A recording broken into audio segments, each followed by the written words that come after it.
है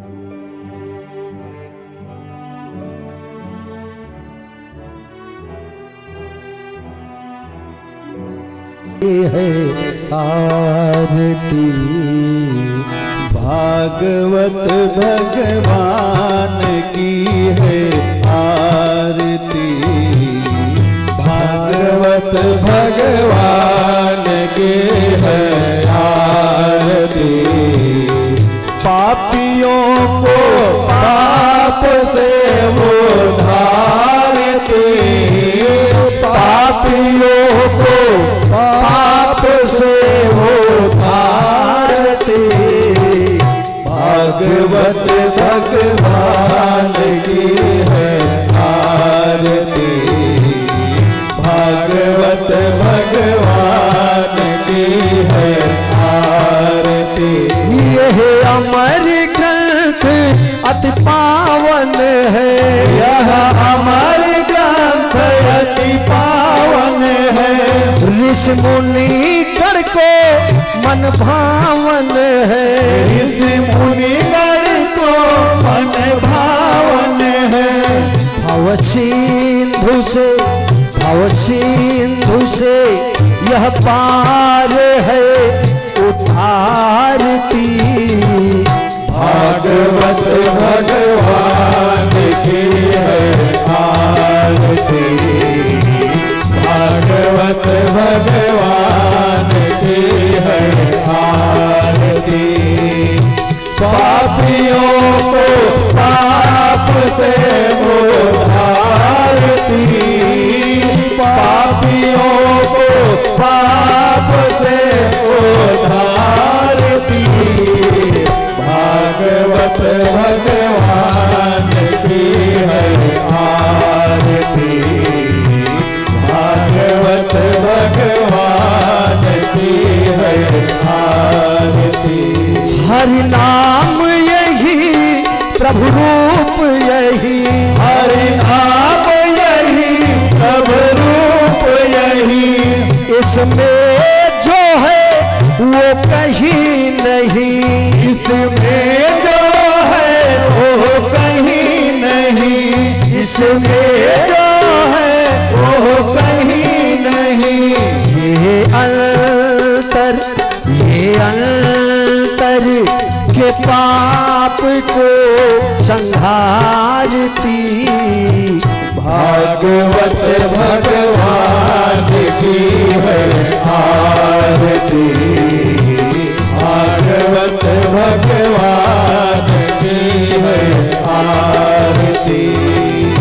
पापियों को पाप से उद्धारती, पापियों को पाप से उद्धारती, भागवत भगवान की है आरती, भागवत भगवान की है आरती। बांगे में ये सुधारस घोलती, बांगे में सुधारस घोलती, बांसुरी की माधुरी धुन बोलती, बांसुरी की माधुरी धुन बोलती, सत्संग से सन्मार्ग में संचारती, भागवत भगवान की है आरती, भागवत भगवान की है आरती। पापियों को पाप से उद्धारती, पापियों को पाप से उद्धारती, भागवत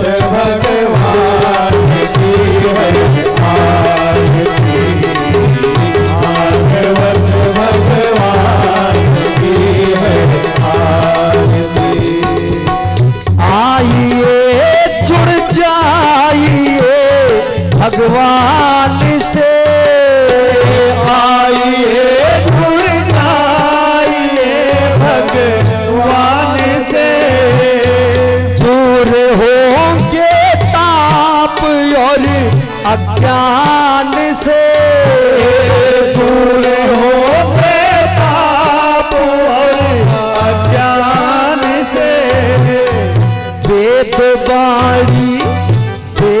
बाणी है यही उचारती, भागवत भगवान की है आरती, भागवत भगवान की है आरती, पापियों को पाप से उद्धार दे, पापियों को पाप से उद्धार दे, भागवत भगवान की है आरती, भागवत भगवान की है आरती, भागवत भगवान की है आरती। आरार्तिक्यं समर्पयामि पुराण पुरुषोत्तमाय नमः। आरार्तिक्यान्ते शीतलीकरणं हस्तवृक्षाल्यम् आरार्तिक्य ग्रहणं पुष्पै देवाभिवन्दनम् अङ्गेन यज्ञमय जन्त देवास्तानि धर्माणि प्रथमान्याशान्याते हनाकं महिमानः सजन्त तत्र पूर्वे साध्याः सन्ति देवाः। सभी भक्तगण अपने अपने स्थान पर बैठ जाएं। सभी ग्रामवासी नगरवासी क्षेत्रवासियों को सूचित किया जाता है कि अयोध्या के महाराज संत शिरोमणि श्री राम हर्षण दास जी महाराज के कृपा पात्र शिष्य हरिओम कथा व्यास पंडित विजयेशाचार्य जी महाराज मंच पर मंचासीन हो चुके हैं। अतः समस्त भक्तगण अपने गृह कार्यों को स्थगित करते हुए कथा पंडाल में आवें और कथा व्यास विजयेशाचार्य जी महाराज के मुखारविंद से सुमधुर कथा का रस पान करें और अपने जीवन को धन्य बनावें, पुण्य के भागीदार बने। पूज्य महाराज श्री हरिओम हरिओम। बोलिए वृंदावन कृष्णचंद्र भगवान की जय हो, भागवत भगवान की जय हो, कनक बिहारी बिहारी जो सरकार की जय हो, सिद्धि सदन बिहारी जो बिहारी सरकार की जय हो। जय जय श्री सीताराम, जय जय श्री राधे श्याम।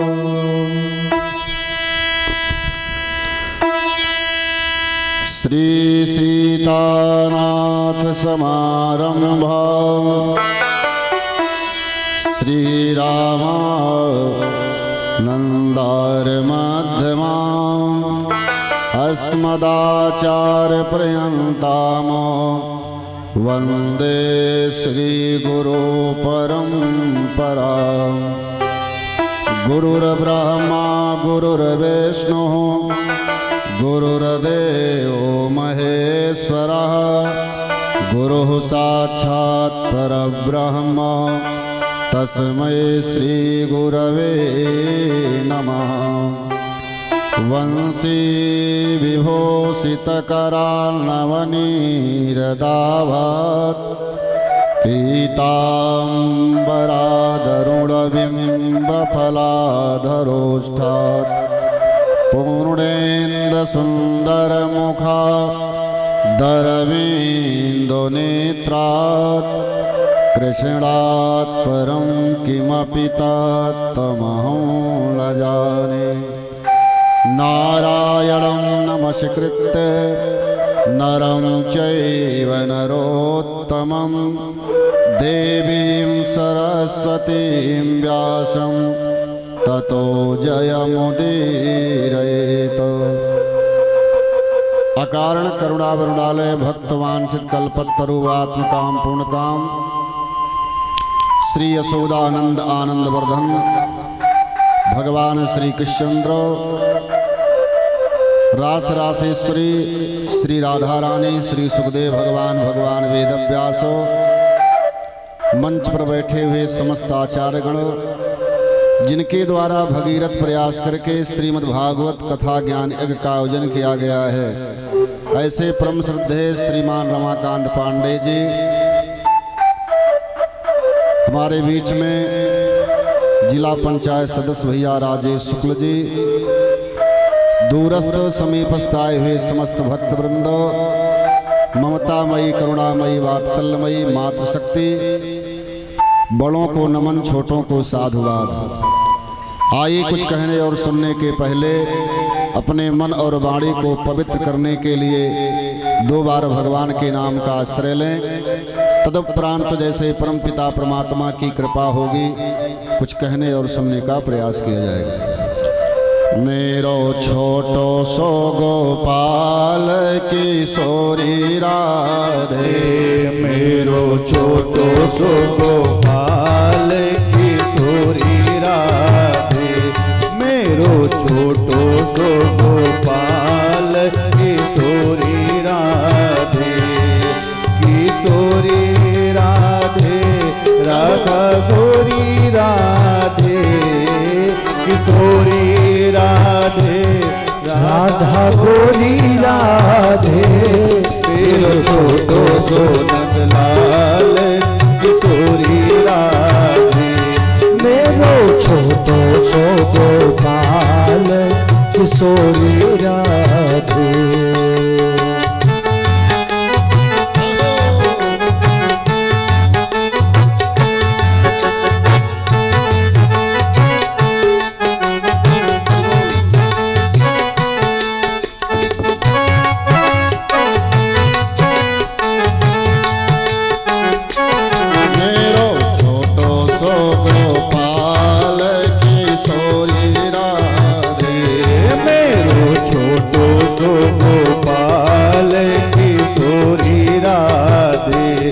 मेरो छोटो सो गोपाल किशोरी राधे, किशोरी राधे राधा गोरी राधे, किशोरी राधे राधा गोरी राधे, मेरो छोटो सो गोपाल किशोरी राधे, मेरो छोटो सो गोपाल किशोरी राधे। बोली राधा माधव भगवान की जय हो। गोकोटि दानं ग्रहणे सुकाशी, प्रयाग गंगायुत कल्पवासा,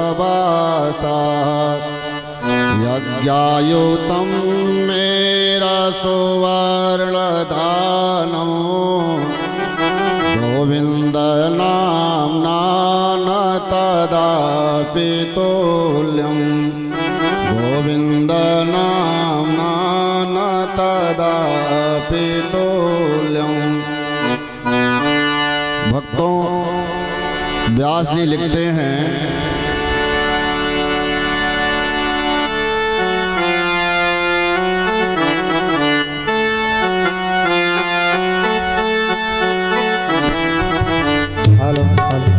राधे शुक्ला भैया जी आएंगे, व्यास जी को माल्यार्पण करके आशीर्वाद प्राप्त करेंगे। जय श्री राम।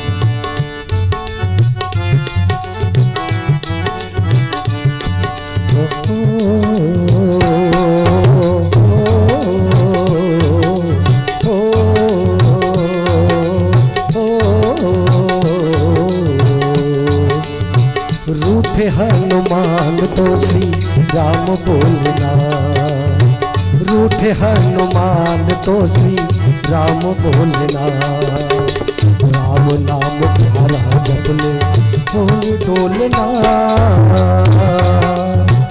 रूठे हनुमान तो श्री राम बोलना,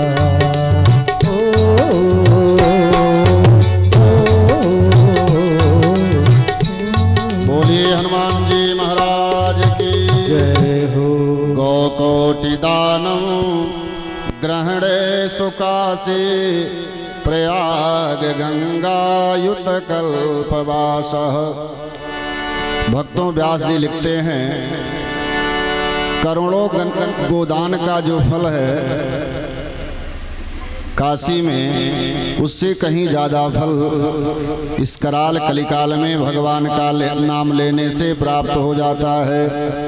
गौकोटि दानम ग्रहणे सुकाशी प्रयाग गंगायुत कल्पवासः। हजारों वर्ष तक तीर्थराज प्रयाग में कल्पवास करने का जो फल है, उससे कहीं ज़्यादा फल इस कराल कलिकाल में भगवान का नाम लेने से प्राप्त होता है। यज्ञायुतम मेर सुवर्ण दानम गोविंद नामना न तदापि तुल्यम। सुन दान करने का जो फल है, उससे कहीं ज़्यादा फल भगवान का नाम लेने से प्राप्त होता है। कल की कथा में श्री शुकाचार्य जी महाराज परीक्षित जी को ध्रुव चरित्र की कथा का श्रवण कराए। मृत्योर्मूर्धनिं पदम दत्त्वा आरुरोहादभुतं गृहम्। मृत्यु देवता के सिर पर पैर रख करके परम भागवत ध्रुव जी ध्रुव लोक को प्राप्त हुए हैं। आज भी उत्तर दिशा में जो चमकता हुआ तारा है, वही ध्रुव तारा के नाम से जाना जाता है। महाराज ध्रुव के वंश में हुए महाराज अंग, राजा अंग जो थे, ये बड़े धर्मात्मा थे। महाराज अंग के राज्य में प्रजा जो है दैहिक, दैविक और भौतिक तीनों तापों से मुक्त हुआ करती थी।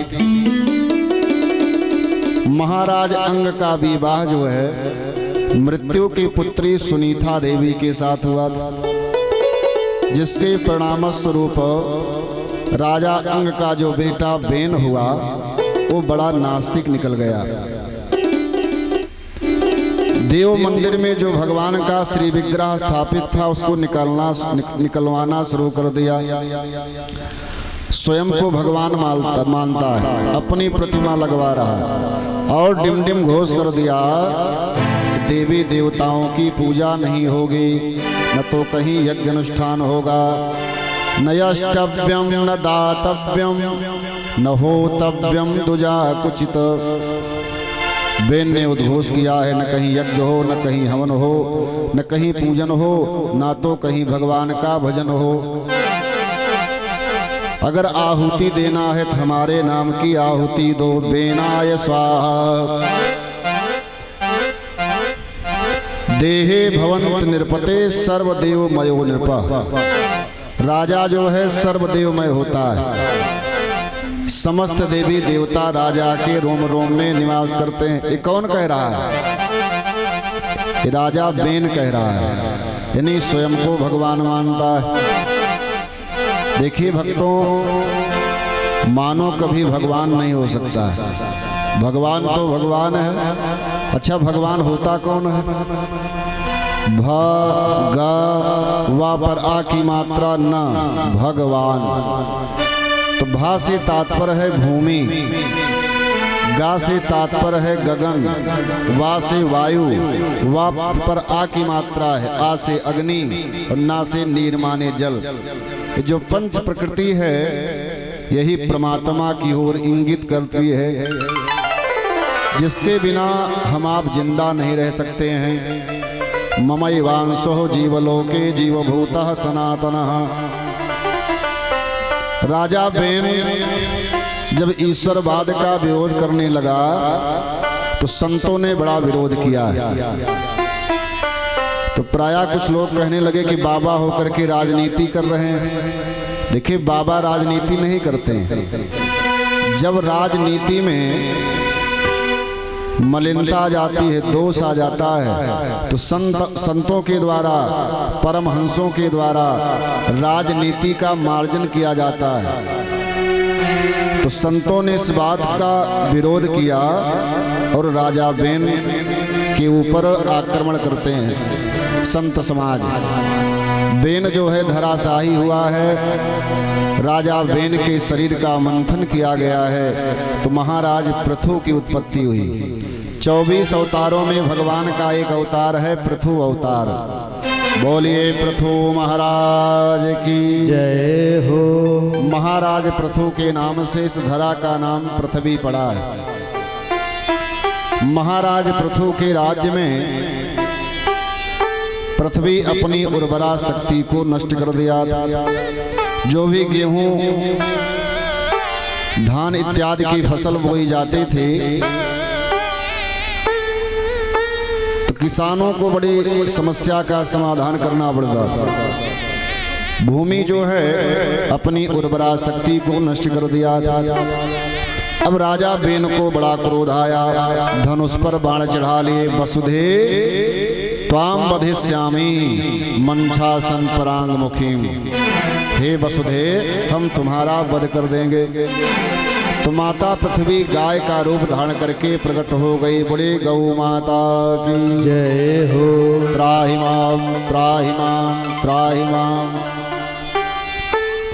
गौ माता ने कहा, हे राजन, आपके पहले जो राजा बेन हुए वो बड़े नास्तिक थे।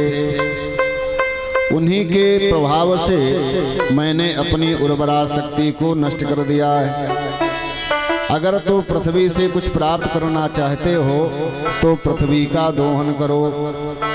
महाराज पृथु के द्वारा पृथ्वी का दोहन किया गया है तो उससे हीरे जवाहरात माणिक और पुखराज की प्राप्ति हुई है।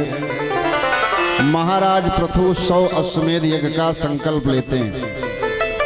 100 अश्वमेध यज्ञ जिसकी पूर्ण हो जाती है ना, उसे शतक्रतु की उपाधि मिलती है।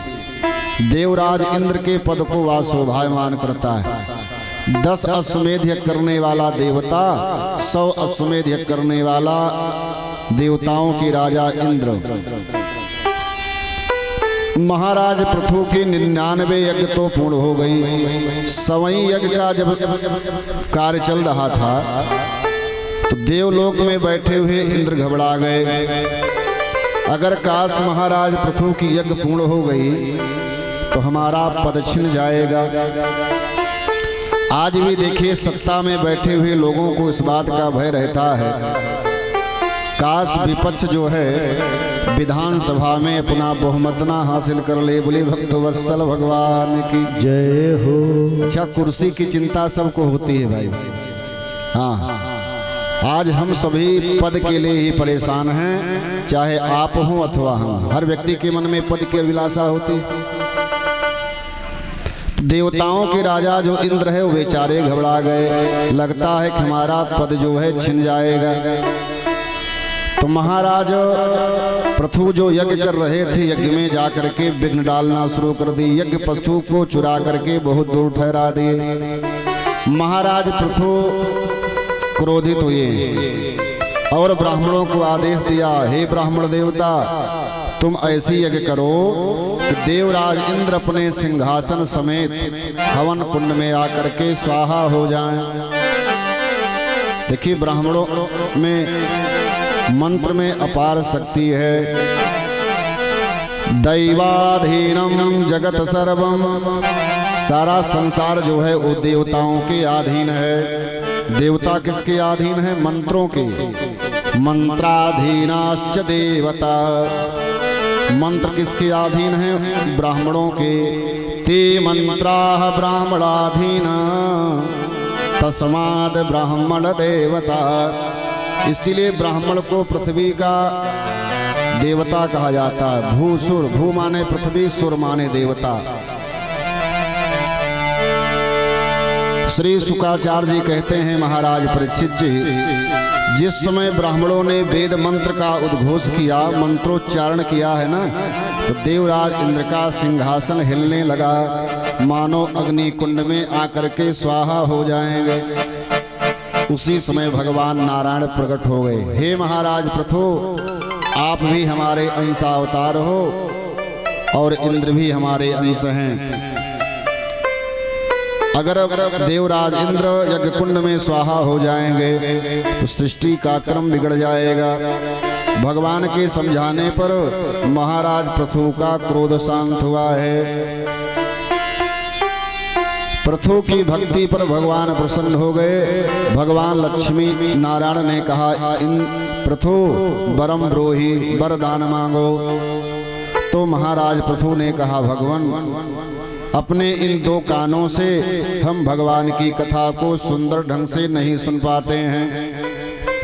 आप हमको 10,000 कानों की सुनने की शक्ति प्रदान कर दो। बोले भक्त वत्सल भगवान की जय हो। भगवान नारायण ने कृपा किया, 10,000 कानों की सुनने की शक्ति महाराज पृथु के 2 ही कान में समावेश कर दिया। देखिए भक्तों, कान की सार्थकता तभी है श्रवण। जो श्रवण जो है भगवान की कथा को सुनता है। कान की शोभा कुंडल से नहीं होती, हाथ की शोभा जो है बाजू बंद से नहीं होती है, कंगन से। कहा तब के यूरा ना विभूष्यन्ति न चंद्रमा हारो उज्ज्वला न स्नानम न विलेपनम न अलंकृत मूर्धजा बाणे का समलंकरोति या संस्कृत धार्यते क्षीयन्ते खलभूषणानि सततम वागभूषणम भूषणम। बाणी का आभूषण ही सच्चा आभूषण है। जिसको जीवन में बोलना आ जाए ना, वो कुछ भी कर सकता है। बानी एक अमूल है, जो कोई बोले जान। ये तराजू तौल के फिर मुख बाहर आन। अगर किसी को बोलने का ढंग आ जाए ना, तो कुछ भी कर सकता है। पंडित महामना मदन मोहन मालवीय जी का नाम आप लोगों ने सुना होगा। क्या वाग्पटुता थी पंडित जी के अंदर कि काशी विश्वविद्यालय का निर्माण करा दी। और जिसके पास जाते थे ना, तो बिना कुछ दे दिए उसको चैन नहीं रहता था। बड़ी सुंदर वाग्पटुता था। माता सरस्वती की बड़ी असीम कृपा थी पंडित जी के ऊपर। मानो उनको बाणी की सिद्धि प्राप्त हो गई थी, महामना पंडित मदन मोहन मालवीय जी की। तो भक्तों, जो कुछ हम बोले समझ करके बोले,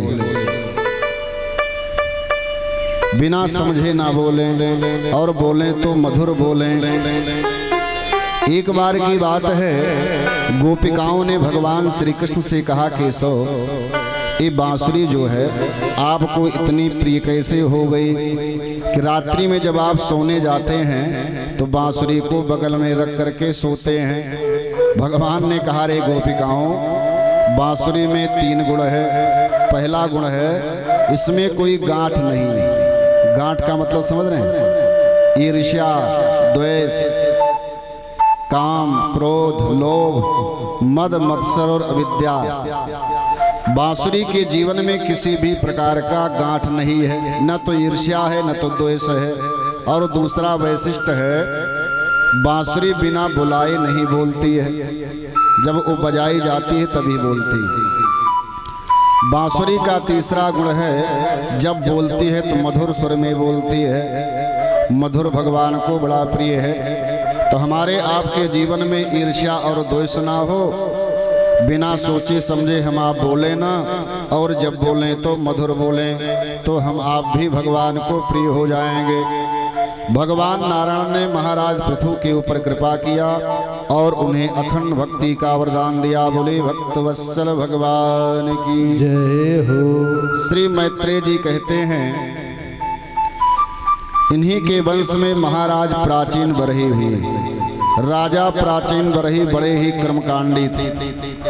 यज्ञ करते थे तो यज्ञ में पशुओं की बलि देते थे। वेद में लिखा गया है पशून आलभेत। तो वहां पर आलभेत का अर्थ जो है वो स्पर्श करने से। यज्ञ में पशु की बलि का विधान नहीं। बकरा और घोड़े की बलि की जो बात करते हैं, बकरा जो होता है मैं करता है, वो ममत्व का प्रतीक है। और घोड़ा जो है वो अहंकार का प्रतीक है। अगर बलि ही देना है तो अपने ममत्व और अहंकार की बलि दो। बोले भक्तवत्सल भगवान की जय हो। एक तरफ तो आप कहते हो कि जर्रे जर्रे में खुदा का नूर है, और दूसरी तरफ आप बलि भी दे रहे हो। तो परमात्मा तो सब जगह है।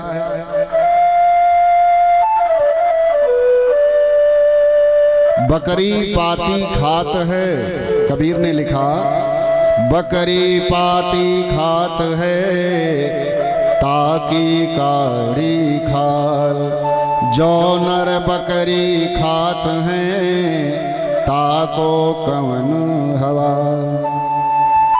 अहिंसा परमो धर्मः, अहिंसा को परम धर्म कहा गया, लेकिन धर्म के लिए अगर हिंसा भी करना पड़े तो वो भी धर्म है। स्वधर्मम निधनम श्रेया पर धर्मो भयावह। अपने धर्म में मृत्यु हो जाना श्रेयस्कर है, पराया धर्म स्वीकार करना जो है ये महान कष्ट का कारण हुआ करता है। राजा प्राचीन बरही यज्ञ में पशुओं की बलि दे रहे हैं, हजारों की संख्या में, और वो पशु सब उनका इंतजार कर रहे हैं कि मौका मिलेगा तो हम छोड़ने वाले नहीं। महर्षि नारद आए, कहा रे राजा प्राचीन बरही, तुम धर्म के नाम पर पशुओं की बलि दे रहे हो, ये अच्छी बात नहीं, इसका प्रायश्चित आपको भोगना पड़ेगा। महर्षि नारद जी के समझाने पर महाराज प्राचीन बरही यज्ञ में पशुओं की बलि देना बंद कर दिए। बोली यज्ञ नारायण भगवान की जय हो। अग्रिम कथानक के क्रम में श्री शुकाचार्य भगवान महाराज परीक्षित जी को पंचम स्कंद की कथा सुनाते हैं।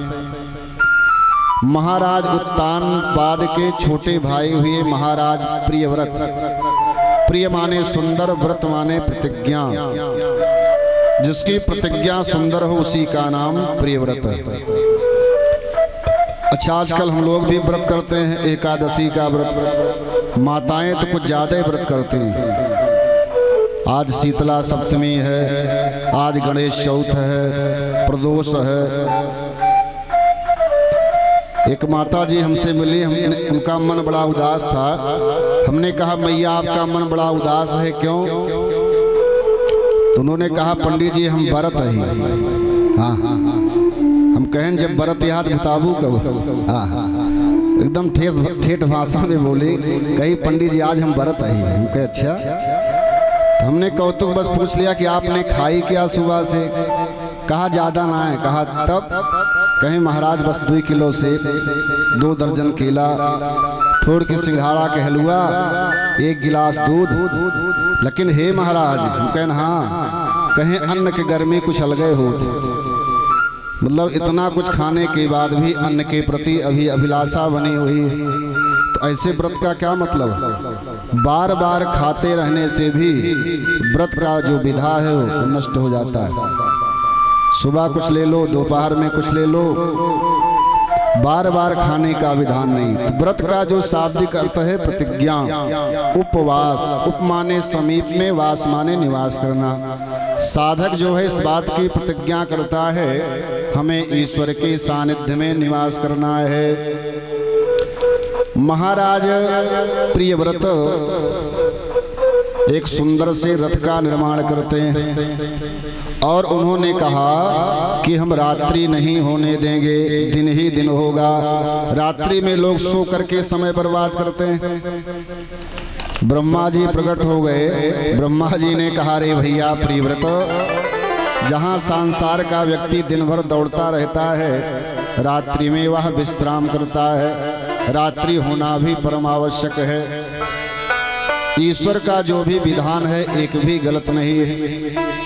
महाराज प्रियव्रत के द्वारा एक सुंदर ज्योतिर्मय रथ का निर्माण किया गया है और वो रथ जिधर से चलता है गड्ढा बन जाता है और वही गड्ढा जो है उस 7 समुद्र के रूप में जाना जाता है।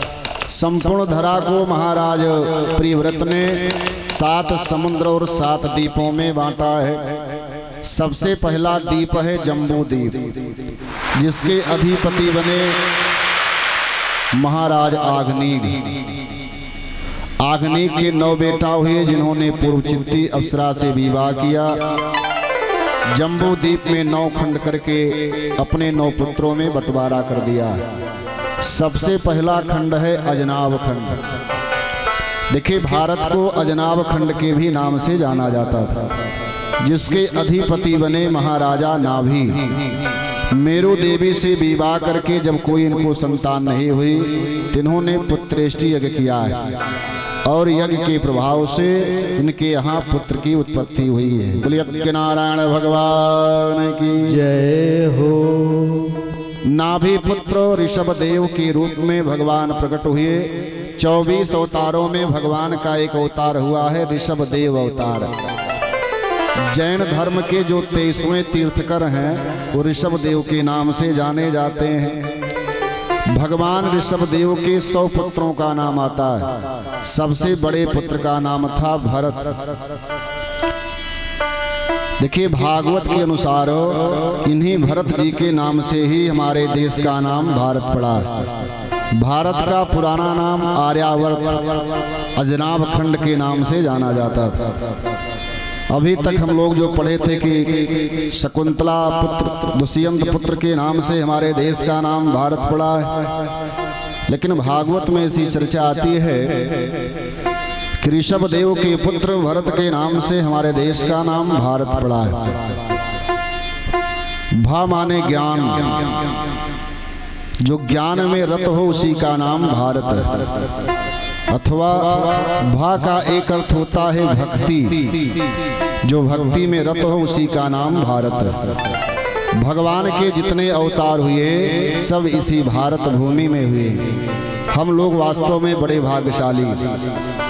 भारत जैसा देश मिला, उत्तर प्रदेश मिला, मानव काया मिली, ब्राह्मण कुल मिला, तब भी हम लोग कहते कि हम बड़े अभागे हैं, है ना।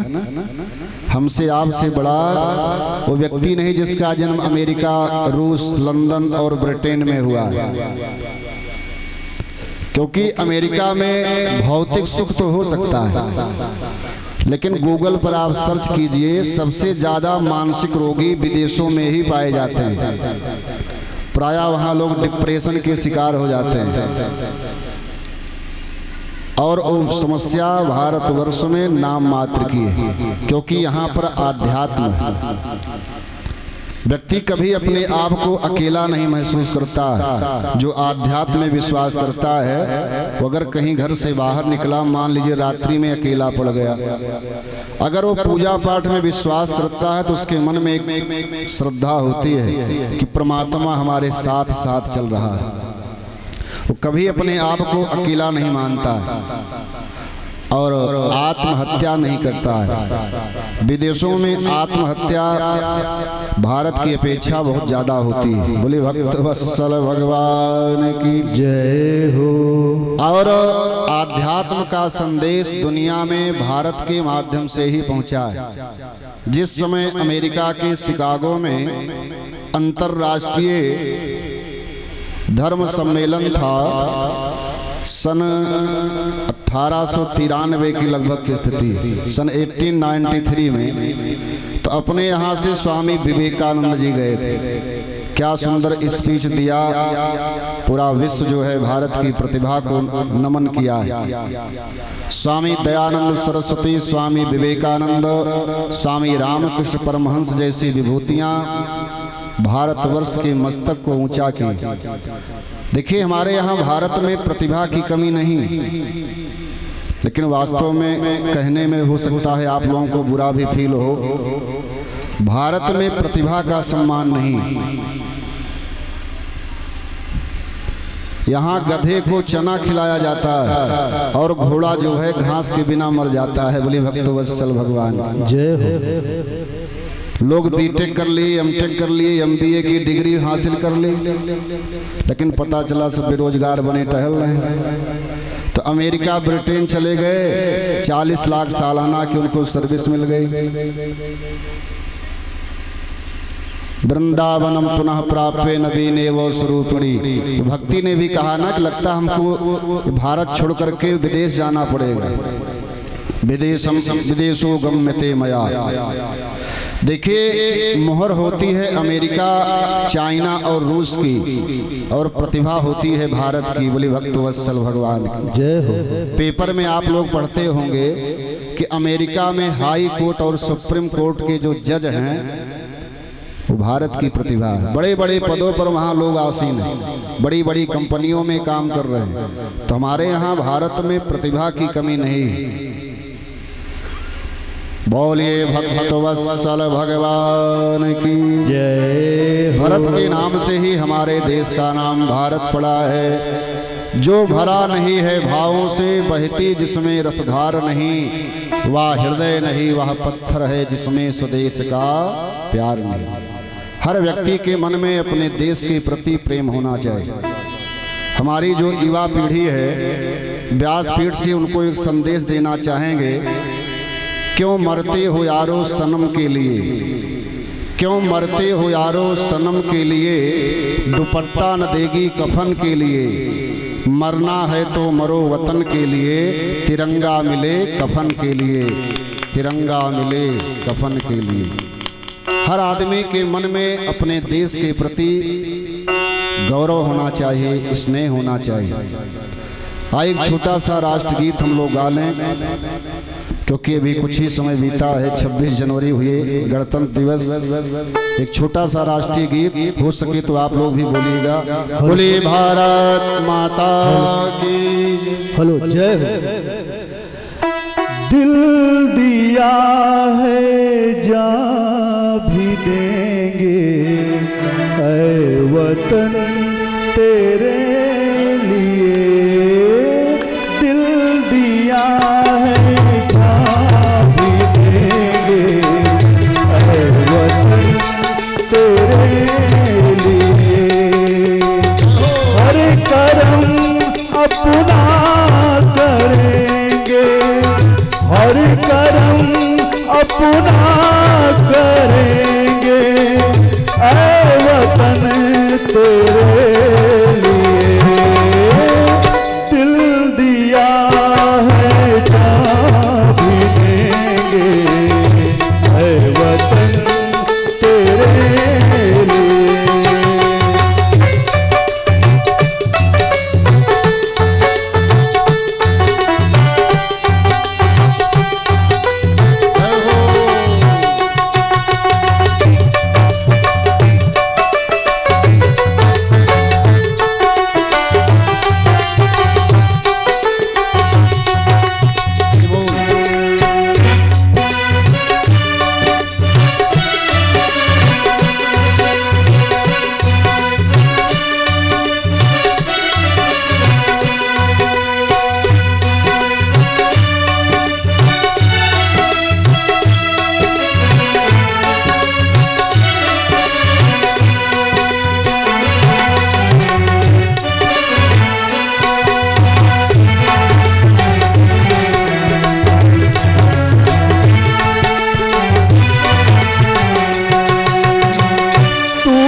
कर्मा तू मेरा धर्मा, तू मेरा अभिमान है। तू मेरा कर्मा, तू मेरा धर्मा, तू मेरा अभिमान है। ए वतन महबूब मेरे, तुझ पे दिल कुर्बान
मजहब नहीं इल्जाम है। हम जिएंगे और मरेंगे, हम जिएंगे और मरेंगे, ऐ वतन तेरे लिए दिल दिया है जान भी देंगे, ऐ वतन तेरे लिए दिल दिया है जान भी देंगे, ऐ वतन तेरे लिए।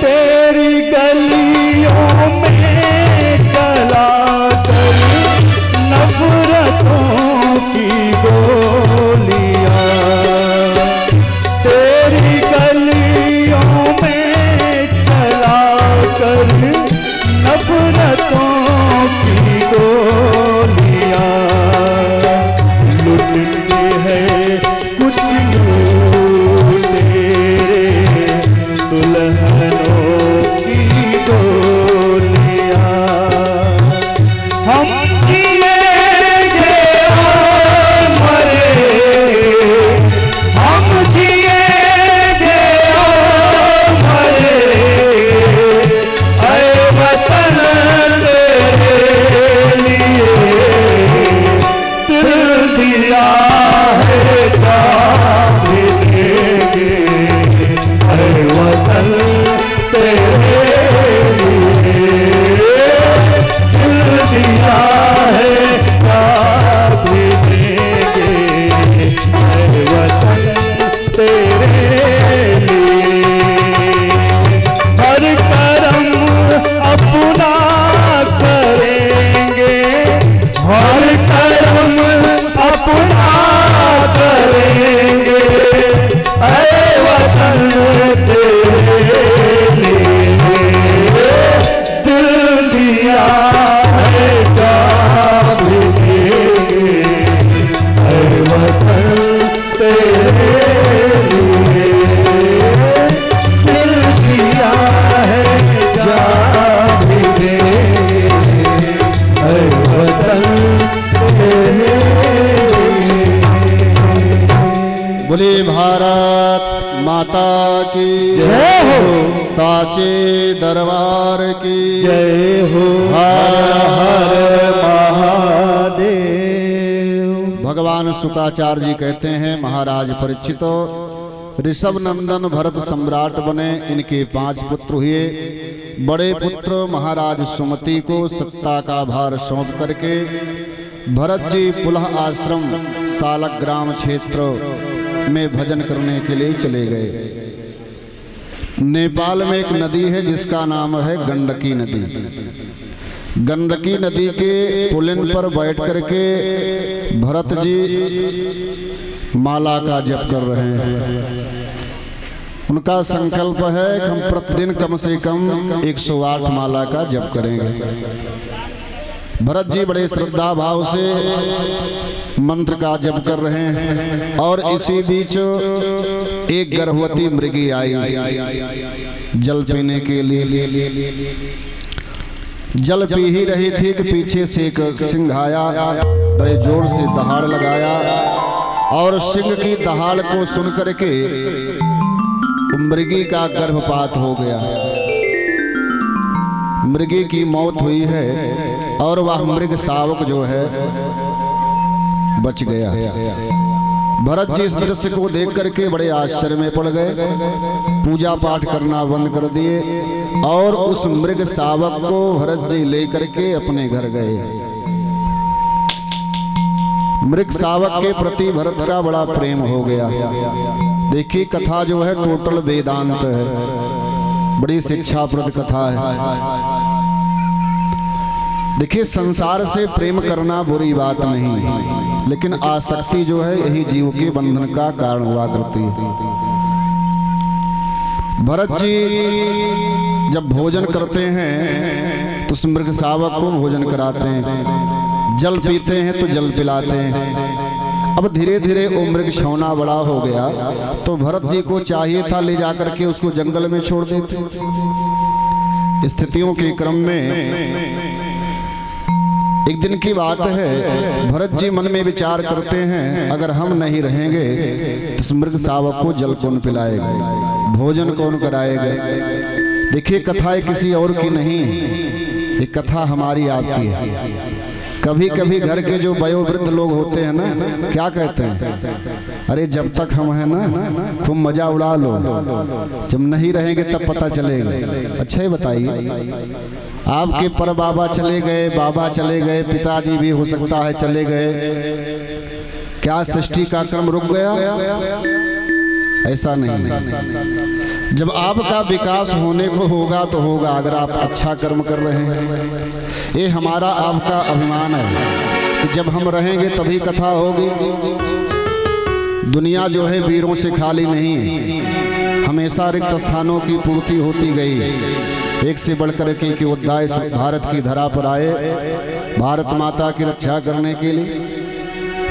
भरत जी मन में विचार करते हैं हम नहीं रहेंगे तो इस मृग शावक की सेवा कौन करेगा। उसी मृग का चिंतन करते करते भरत जी का शरीर छूट गया। तो शुकाचार्य भगवान कहते हैं परीक्षित जी, अगला जन्म भरत जी का मृग शावक के रूप में प्राप्त हुआ है। अंते यहमति सहगति। श्रीमद् भगवत गीता में भगवान श्री कृष्ण कहते हैं पार्थ, अंतिम स्थिति में व्यक्ति का जैसा चिंतन होता है वही शरीर उसको प्राप्त होती है। घर का चिंतन करते हुए शरीर को छोड़ा है, उसी घर में आना पड़ेगा। एक मृगा के संगते भरत धरी मृग दे, तुलसी ताको कवन गति जो घर घर करत सने। एक मृग शावक का चिंतन करने से भरत जी को मृग की शरीर प्राप्त हो गई। हमारा आपका प्रेम तो समाज में, घर में, घर घर में है।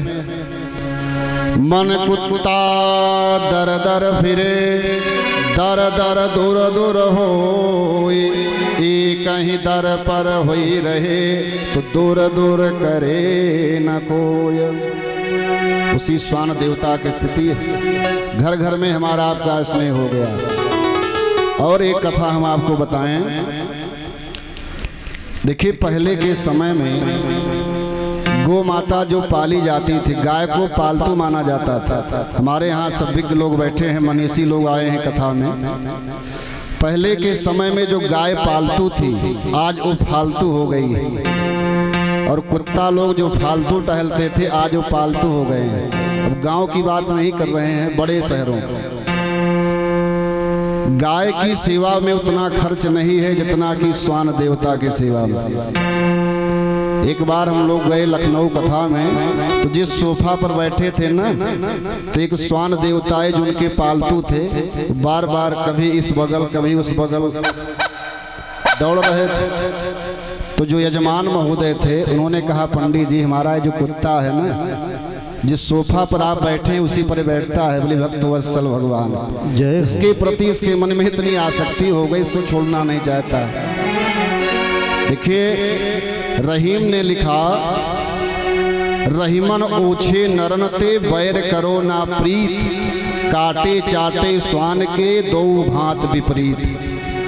कुत्ता अगर काट लिया तो सुई लगवाना पड़ेगा, और चाट लिया तो शरीर अशुद्ध हो जाएगा। कुत्ता को पालना ये बुरी बात नहीं है, लेकिन घर में प्रवेश कराना, रसोई तक जाना, ये अच्छी बात नहीं। क्यों?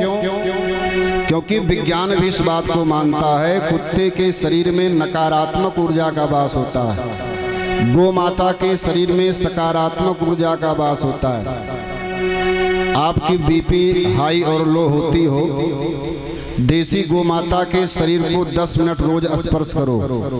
गारंटी के साथ बोल रहे हैं, बड़ी बीमारी भी शांत हो सकती है, क्योंकि गौ माता के शरीर में वात्सल्य होता है। कुत्ते के शरीर में नकारात्मक ऊर्जा होती है, वो स्वभाव से ही उग्र होता है। इसलिए हमारे सनातन हिंदू धर्म में कुत्ता को पालना अच्छा नहीं माना गया है। सेवा करो, रोटी दो, पहली रोटी गाय की, अंतिम रोटी स्वान देवता की। रोटी देना है बुरी बात नहीं, क्योंकि गीता में एक श्लोक आता है, विद्या विनय संपन्ने ब्राह्मणे गविहस्तनी सुनिचयो सपाके च पंडिता समदर्शिनः।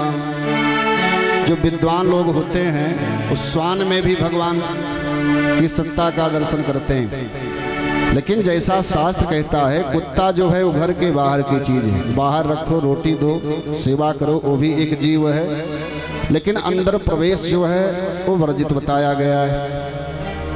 तो गौ माता जो पालतू हुआ करती थी, आज वो फालतू हो गई। जब हमारा सनातन हिंदू धर्म कहता है कि गौ माता के शरीर में 33 करोड़ देवताओं का वास होता है, तो हम आप देवताओं के पीछे परेशान हैं। इससे अच्छा एक गौ माता को पाल लो, गाय की सेवा करो, समस्त देवताओं की सेवा हो जाएगी। बोलिए गौ माता की जय हो। भगवान कन्हैया ने भी गायों की सेवा किया, तो संतों ने भगवान का नाम रख दिया गोपाल। भारत में अगर गो पालन होता रहेगा ना, तो भारत की जो इकोनॉमी है, अर्थव्यवस्था है, वो कभी खराब नहीं होगी। विप्रधेन सुर संतहित लीन मनुज अवतार, निज इच्छा निर्मित तन माया गुण गोपार। विप्रधेन सुर संत से तात्पर्य है, विप्र से तात्पर्य है धर्म, धेनु से तात्पर्य है अर्थ। धर्म, अर्थ, काम और मोक्ष, इन्हीं चारों पुरुषार्थों की रक्षा के लिए भगवान का अवतार हुआ है। तो जड़ भरत जी उस मृग शावक का चिंतन करते करते उनकी शरीर छूट गई और उनका अगला जन्म जो है मृग के रूप में होता है। अब एक दिन की बात है, मृग शरीर को प्राप्त हुए भरत जी जंगल में जाते हैं घास खाने के लिए, क्योंकि पूर्व जन्म का इनका कुछ संस्कार था। एक बार की बात है, कुछ जंगल में आग लग गई, अन्य मृग तो जंगल को छोड़ करके भग गए। मृग शरीर को प्राप्त हुए भरत जी जल करके मर गए। इनका तीसरा जन्म जो है अंगिरा गोत्री ब्राह्मण परिवार में हुआ है। एक पंडित जी के यहाँ पैदा हुए। भरत जी 9 भाई, 8 भाई इनके सर्विस करते हैं, नौकरी करते हैं, व्यापार करते हैं। लेकिन भरत जी सुबह नाश्ता पानी करके बैठ जाते हैं, माला का जप करते हैं। दोपहर में जाकर के भोजन प्रसाद किए और फिर माला लेकर के बैठ गए। तो भरत जी 9 भाई थे। अन्य भाइयों ने कहा, भाई चलेगा, हम लोग नौकरी सर्विस कर रहे हैं, व्यापार कर रहे हैं, हमारा एक भाई पूजा पाठ करेगा। घर में 1 लोग पूजा पाठ करने वाले होने चाहिए। अच्छा, भाइयों में तो सामंजस्य हो गया, भाई लोग सामंजस्य बैठा लिए, लेकिन भाभियों में बड़ी ईर्ष्या होने लगी। बोली भक्त वत्सल भगवान की जय हो। देखिए, माताएं बुरा नहीं मानेंगी, 4 भाई हों अलग होने की स्थिति नहीं बनेगी। लेकिन 4 घर से जब 4 बहुएं आ गई तो परिवार में ऐसा मतभेद पैदा हो जाता है ना कि बंटवारे की स्थिति बन ही जाती है।